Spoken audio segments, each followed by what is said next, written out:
નમસ્કાર. ખબર ગુજરાત સાથે હું જયમિની. સમાચારની શરૂઆત કરીશું વડોદરાથી. વડોદરાના મકરપુર વિસ્તારમાં આવેલી સાઈ દર્શન સોસાયટીમાં રખડતા શ્વાનના આતંકથી રહીશો ત્રસ્ત બન્યા છે. જે છેલ્લા 1 મહિનાથી શ્વાને સોસાયટીમાં 30થી વધુ લોકોને બચકા ભર્યા હોવાના બનાવો સામે આવ્યા હતા. જે અનેક વખત રજૂઆત છતાં તંત્ર જાગ્યું ન હતું, પરંતુ અંતે કોર્પોરેશનની ટીમે કાર્યવાહી કરીને શ્વાનને પકડી પાંજરે પૂર્યો હતો.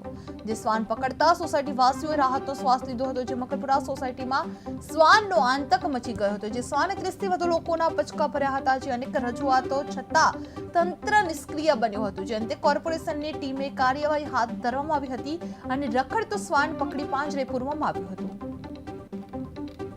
નમસ્કાર, હું સાઈ દર્શન સોસાયટી મકરપુરા એરપોર્ટ સ્ટેશનની પાછળ જે આવેલી છે, હું ત્યાંથી બોલું છું. અમે બધા ત્યાંના રહીશો છીએ. એકચ્યુઅલી અહીંયા ઘણા છેલ્લા 6 મહિનાથી એક વ્હાઇટ કલરનું ડોગ હતું, એનું આતંક વધી ગયું હતું. આવતા જતાં બધાને જે પાછળ દોડતો અને કરડવાની કોશિશ કરતો હતો, અને છેલ્લા અઠવાડિયાથી ઘણા બધા લોકોને એને બાઇટ કર્યું બી છે. એટલે અમે 2 દિવસથી પાછળ હતા કે વીએમસીને કોન્ટેક્ટ કરીએ અને આનું સોલ્યુશન લાવીએ. ગઈકાલે મારી સુરેશભાઈ પાલેમલ સાહેબ સાથે બી વાત થઈ હતી. એ અહીંના કાર્યકર્તા છે, એટલે એમને અમને ગોયલ સાહેબ સાથે કોન્ટેક્ટ કરાયો હતો, અને કાલે એમને કમિશનરને બી કમ્પ્લેન કરી છે કે આવી રીતે ડોગ બાઇટનું પ્રોબ્લેમ હતું.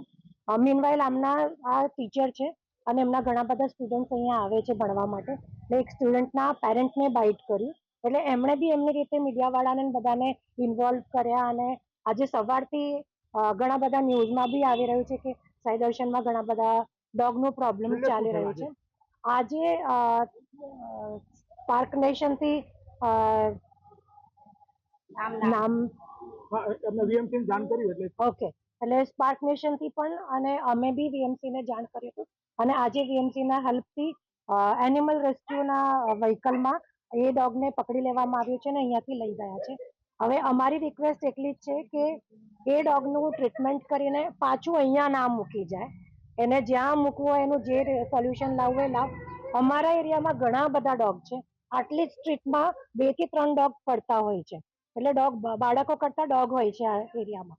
એટલે અમારી રિક્વેસ્ટ એટલી જ છે કે જેટલા ડોગ આવી રીતે બાઇટ કરે કે રાત્રે હેરાન કરે પાછળ દોડીને, એ બધાનું કંઈક સોલ્યુશન લો. Thank you. હા, હું સંધ્યા અર્જુનસિંહ સોલંકી, સાઈ દર્શન સોસાયટીની